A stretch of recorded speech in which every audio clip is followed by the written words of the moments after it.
We're going to be playing the Super Nintendo version of SimCity, and I can't lie, it's straight up nostalgic for me. The logo, the music, the way the city starts to move when the beat kicks in, this is a game that I know well, that I've played for hundreds of hours, even if that was nearly 30 years ago at this point. When you begin, you have 3 game options: Practice, Start a New City, or Scenario. The Practice mode walks you through building a city with a population of 30,000. Dr. Wright, a character modeled on Will Wright himself, guides you through the entire process, teaching you how to play the game. And I gotta say, I absolutely love that we get a view of a dot matrix printer. If you're in your 20s or younger, you probably have no idea what this is, but I do, and now I feel old. Scenarios give players the opportunity to play with a pre-built city with clear win conditions. From my understanding, this mode was added for 2 reasons. First, to give players goals and defined objectives, something that was expected in games from the late 1980s. And second, to showcase a fully built city without requiring players to start from scratch. The game comes with 6 scenarios: San Francisco's earthquake, Bern's traffic problems, Tokyo's monster attack, Detroit's crime wave, Boston's nuclear meltdown, and Rio de Janeiro's coastal flooding. For each of the scenarios, you have a set amount of time to solve the problem, with the ultimate goal being to stabilize the city and its population. The challenges are all a ton of fun and provide a more gamified experience. And while there's only 6 of them, they're all high quality and provide a nice change of pace. And ultimately, I'm just a big fan of city builders having scenarios. I spent most of my time in the sandbox Start a New City mode. In this mode, you can build the city of your dreams on any one of the 1,000 maps that comes with the game. But there is a catch. Switching between maps is downright painful. There's about a 12-second lag while browsing between the maps, and from my understanding, that's due to the relatively weak SNES hardware plus the tile-based rendering. The Super Nintendo had to render every single map while you were browsing through them, which was a big ask for the hardware. So I suppose this lag makes sense, even if it's very frustrating. The differences between maps really come down to its water configuration, whether you're on a river, a lake, or an ocean, and the amount of forest that the map has. There's no elevation, no farming, and really no other characteristics of the land. And every map is temperate and cycles through all 4 seasons, so you won't be thinking about the region that you're building in at all. Eventually, I got tired of cycling through the maps and ended up just picking a map that has a river. At the Name Your City screen, I decided to call my city Philville without an E. That's all because of the character limit. This is the name that I used for every single city that I built back in the day, so it seemed fitting. From there, you get to select your difficulty, which really only affects your starting money. I picked easy mode to speed things along. And from there, you're dropped directly into the game with no instructions. And it's a pure sandbox. Your only limitation is money. If you've played modern city builders, a lot here will feel familiar. At the top are your simulation controls and basic info, along with an RCI demand meter. On the left, you'll find your zoning and infrastructure tools, each with an associated cost. So I decided to search around the map and find a good place to build a city, and I settled on an isthmus. You can take the man out of Madison, but you can't take the Madison out of the man. From there, I laid out the basics: roads, a power plant, zoning for industry, commerce, and housing. And I connected everything up with power lines. Everything is grid-based, there's only one type of road, and all zones need power. So get ready to place a lot of power lines. And no other utilities are required for growth. And once your basic infrastructure is in place, your city just starts growing. You don't need outside connections, people just show up. And at that point, you're just left to build with no direction. But building is simple and mostly unrestricted. You can easily place roads, power lines, zones, even bridges, no restrictions. But there is one thing I noticed immediately: you can't terraform anything. Now, this isn't a huge issue unless you're building near water, because zones must fit entirely within dry land. You can modify the coastline a bit, but you have to be really careful, because modifying it permanently ruins it. So if you make a mistake, you're stuck with an ugly shoreline forever. Equally frustrating is just how inflexible zoning is. All zone grids are 3x3. The only exception is residential. You can demolish single-family homes and replace them with parks or other zoning, but doing that prevents the district from ever leveling up. That said, it might be a strategy if you're trying to preserve single-family homes though. I kept building till the end of the year, until reaching the end of December, which is when the budgeting screen appears. On this screen, you can review your finances and see your income based on the current tax rate. You can also adjust your taxes and your expenditures, but unfortunately, there's no real-time feedback. You either have to do all the math in your head or wait until next year to see the results. And because of that, I just left everything on the defaults for now. I continued expanding until reaching 2,000 in population. That's when your village becomes a town. That's also when you meet Dr. Wright. You'll also unlock the mayor's house at this point, which doesn't do a whole lot besides provide a small land value boost nearby, but it does help you feel more connected to your city. I placed my house along the coast, near where I plan to build downtown. I then added a police station and a fire station, and tried to preserve some nearby forest as park space. Now, I made a ton of mistakes with zoning, and started burning through money rapidly redoing things. That's because in SimCity, you don't get refunds when you bulldoze things. In fact, it costs you $1 per tile to demolish things. So if you're not careful, you can bankrupt yourself while calling mulligans. Before reaching 10,000 population, I started having brownouts. My modest coal power plant simply couldn't keep up, so I had to build another one. And this was my first reminder that SimCity expects you to duplicate infrastructure sooner than feels reasonable. So power plants, police stations, fire stations, all of it is going to be very close to one another. So I built another power plant to keep things moving, which left me with under $3,000 in the bank. But it also pushed me past 10,000 in population, which unlocked the choice between building an amusement park or a casino. The amusement park boosts residential land value nearby and gives you $100 per year in income, and has no drawbacks. The casino, on the other hand, boosts nearby commercial while also giving you $100 per year in income, but it also increases crime. Both of them cost $100 to build, so you won't see the benefits until year 2. And though it seems like a one-time choice, the opportunity to build these pops up semi-regularly, though I couldn't figure out what triggers it. I picked the amusement park and placed it near the water. And after building a little bit longer, I unlocked the bank by dropping below $2,000 in funds. Now this unlocks because the bank allows you to take out a loan. Each loan has a 5% interest rate and is repayable over 21 years. You can't pay it back early or take out a second loan, so you gotta be careful with these. And because of that, I built the bank but skipped out on the loan, at least at first. And after noticing a bit of traffic, I decided to start building transit. Now your only option are trains, and they're expensive, $20 per tile, double that of roads. But trains don't generate pollution or traffic, and you can use them to replace roads entirely if you'd like to have a car-free city. Personally, I don't like doing that. To me, it feels fake, so I supplement the roads with trains. And it works, but it's obviously not the most efficient way of playing. But honestly, I don't care. I want my city to look more realistic. Once I passed 20,000 in population, my residential demand cratered. My citizens were demanding that I build a stadium, but that cost $3,000, which I don't have. So I decided to skip it, which was a bad move. Ignoring the stadium caused a mass exodus. I lost over 3,000 residents. My solution? Build some industrial. It was all that I could afford. After spending all my money, I decided to explore the game's info views. The city evaluation screen was really interesting. It shows you exactly how you're doing and highlights the biggest problems of your city. It gives you goals and a sense of urgency. For instance, I lost 700 residents last year. I have to fix that.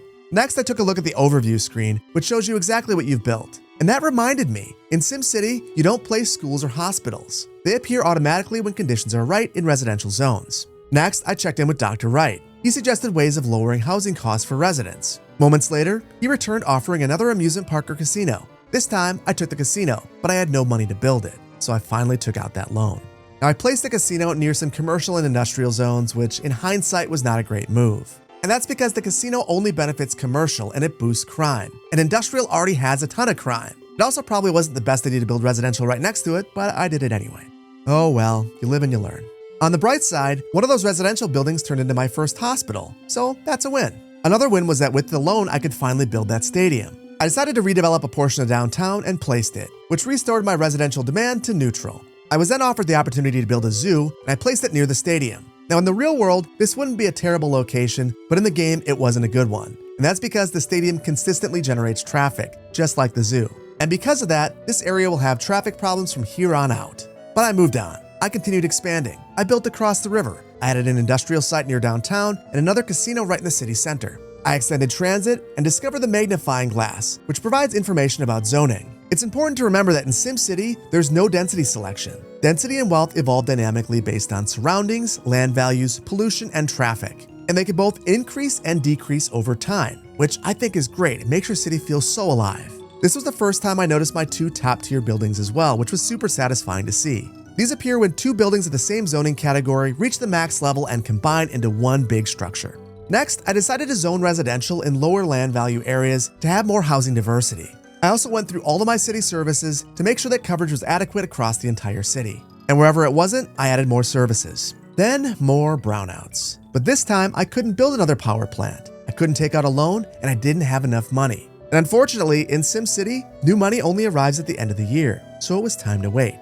And that gave me time to admire the animations and the drawbridges. Beautiful work in my opinion. But there's only so much to look at, so I eventually got pretty bored. SimCity is a fairly slow-paced game. I'm used to modern games that constantly give you a dopamine hit. SimCity just doesn't do that. It forces you to be patient. And it was at this point I remembered sneaking the SNES on overnight just to make money. Now I'm doing it again, and honestly, it's just fine. After simulating 2 in-game years, I had enough money to buy another coal power plant. So I built it and kept expanding, and I unlocked my first library. The library boosts nearby residential land values, though the game doesn't tell you that. I only learned this by looking at the game's official guide. I gotta say, this guide is outstanding. Over 70 pages of information, and it's readily available online. I wish that games still came with literature like this. Now eventually, I reached a population of 50,000 and my city became a capital. At this point, the game begins to nudge you to build more costly infrastructure, like seaports and airports. And like the stadium earlier, it'll force your hand if you ignore it. You also unlock this scale model view of the city, which is a pseudo 3D mode, which honestly is pretty impressive for the hardware. And after looking at the city in 3D for a while, I decided to move on to building a seaport and an airport, considering they both became mandatory. But because they were both so expensive, I had to wait once again. But even without building much, my population jumped to 60,000. And at that point, I unlocked the Expo. This is a super cool looking building. And even though it looks like it belongs in your downtown, it actually belongs in an industrial park. And that's because it boosts nearby industry. So I placed it in the middle of a bunch of factories. And at this point, I decided that my goal was to reach a population of 100,000. So I carefully monitored my info views. I reduced crime, improved fire coverage, added transit and parks all over the city, and lowered taxes to attract more people into it. I also started thinking more about aesthetics, and I added roads all the way to the edge of the map. And along these roads, I created rural and suburban neighborhoods, basically making the whole city feel much more complete. And after about an hour of fine-tuning and clicking through about 100 traffic jam alerts that don't actually show you where the problem is, I finally hit 100,000 population. And I reached my goal, Metropolis. Now this isn't the final milestone in the game, that's actually Megalopolis at 500,000. But I feel like I have enough information to share my thoughts about the game at this point.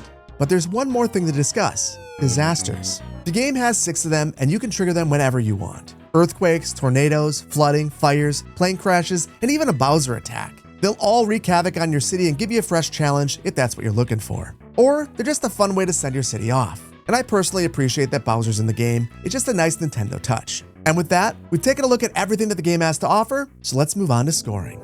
Starting out with the interface, the menus are intuitive, but that's about the only positive I can say about the interface. The controls hang from time to time, and you can't customize anything. There are no accessibility settings, and there are no language options, and reasonably, it's just kind of a product of its time. So as a result, I give it a 3 out of 10 for interface. Number 2, visuals and vibe. I think the game excels here. Though it's an old game, the vibes are immaculate, and the visuals hold up pretty well in my opinion. This all comes down to having a solid art direction. Everything feels really unified and cohesive.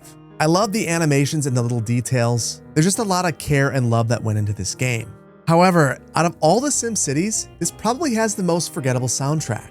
Though I recognize the songs as I was listening to them, if you asked me to hum a song from the game right now, I don't think that I could do it. Not only that, if you play a different version of the game, you'll have a totally different soundtrack. And your cities don't necessarily feel alive, and I think that's because of the type of model that's used in this game. Instead of using agents, it has that statistical model. And as a result, traffic kind of just disappears in between road segments, which looks really weird. But still, on the balance, I'm positive about the visuals and vibe of this game, and as a result, we're giving it a 6 out of 10. Number 3, performance. Now this is a category I was prepared to be fairly harsh on because there are a number of areas where the performance just suffers in this game. If you're playing the SNES version of this and you go to the map selection screen, it's just brutal. That 12 seconds feels like forever when you're selecting a map. It's bad enough that I legitimately just gave up. But there are other areas where the performance is pretty bad as well, such as when you're looking at the city info views and you're toggling in between them. It has to redraw everything, so it takes forever. And if you have to simulate through a full year, well, that takes a while too. And I found myself doing that fairly often because I often ran out of money. But here's the thing, that's not the only way to play this game. There's a Java version of the game that's available to play in a web browser. And basically every performance problem that I have with the game is solved by using that version. That also means that it can run on basically any modern piece of hardware. As long as your device supports a modern web browser, you can play this game. And because of that, it gets an 8 out of 10 for performance. Number 4, building tools. Building tools in SimCity are fairly basic. So yes, they're intuitive, but no, they're not very flexible. But I was never really confused by the tools. The only time that I was confused is when I hid the UI. You still have the opportunity to place things, which I found to be frustrating. But still, they never got in the way of me having fun. So as a result, I give the building tools a 5 out of 10. Number 5, aesthetic control. Bluntly, there's not a lot that you can do to change the aesthetics of your city in SimCity. The only decoration in the game is a park and you can't control it. There are no building or map themes, and there's no variety in biomes. However, there are 1,000 maps available. And even if they're difficult to comb through, at least they're there. And ultimately, your map can really shape the way your city feels. So as a result, we're giving it a 3 out of 10. Number 6, simulation. Even though SimCity is 36 years old, the simulation is surprisingly good. Everything it claims that it simulates, it really does. The simulation's incredibly predictable, which means that finding solutions to problems is also very predictable. But I didn't say that it was easy, and that's what makes it fun.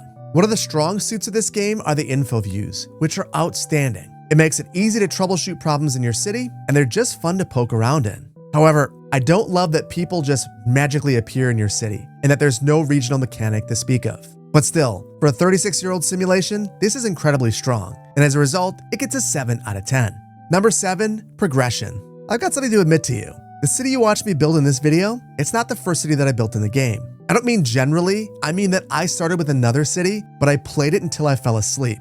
Now, I didn't fall asleep because I was bored. I fell asleep because I was so into the game that I played way too late into the night and ended up falling asleep while playing. SimCity just finds ways to keep you engaged. Whether it's buildings unlocking or new problems cropping up, there's always a reason to keep playing. And even if you get bored with your city, there's 999 other maps to play on. And then of course there's the scenarios. I just love it when city builders have scenarios. It just presents a completely different way of playing the game with a win condition, which I personally love. The only reason it's not getting a perfect score for this category is that once I get to 100,000 population, I basically want to start over every single time. And that's because the next milestone is 500,000. And for me, that turns the city builder a little bit too much into a puzzle game, and it's not really for me then. So for progression, I give it a 9 out of 10. Number 8, balance. I'm gonna keep this one short and sweet. I never felt like the game was way too difficult or way too easy. In the very beginning of the game, it felt like things were well balanced. With 100,000 population, it still felt like there was a challenge in the game. And it didn't feel like I was just breezing through everything. There was still a challenge, but it still felt fair. And that level of balance keeps the game engaging the entire time you play it. As a result, I give it a 10 out of 10 for balance. Number 9, modding support. SimCity is a 36-year-old city builder. I think that sentence tells you everything you need to know about modding support for this game. Obviously, we took a look at an SNES version of the game, but there are other versions available, and none of them really support mods. As a result, there's not really an active modding community around this game, and it's not easy to find or install custom content for it. However, there is custom content for this game. If you dig around the internet, you can find a terrain editor that allows you to create your own custom maps. And because EA released the source code to this game into the public domain, there are many different versions of this game out there, and many different groups looking to preserve it. And though that's not traditional modding support, I think it does count for something. So as a result, for modding support, it gets a 2 out of 10. Number 10, value. If you're looking to purchase the SNES version of the game I was playing today, it could be had on eBay for about $10 US. Of course, that assumes that you have a Super Nintendo to play it on. If you don't, you could find a system to play it on for about $60 on Amazon, making the all-in price for this game $70. But that's not where the story ends. Like I mentioned a minute ago, there are many different versions of SimCity. The Java version is freely available, and you can easily play it within a web browser. But that's not the only version that you can play within a web browser. The Internet Archive has a variety of versions of this game readily available. In fact, you can play both the DOS and SNES versions of the game in a web browser from the Internet Archive. And other versions of the game are available for download, considering the game is abandonware at this point. So as a result, the game is basically free at this point. So for value, I have to give it a 10 out of 10. And after adding all of the scores for all of the categories together, our overall score is 63 out of 100. And bluntly, I'm not sure if that's a good score or not. The only way that we're going to know is to review other city builders against it, which is something that I'm really looking forward to doing. But again, the overall score for SimCity is 63 out of 100.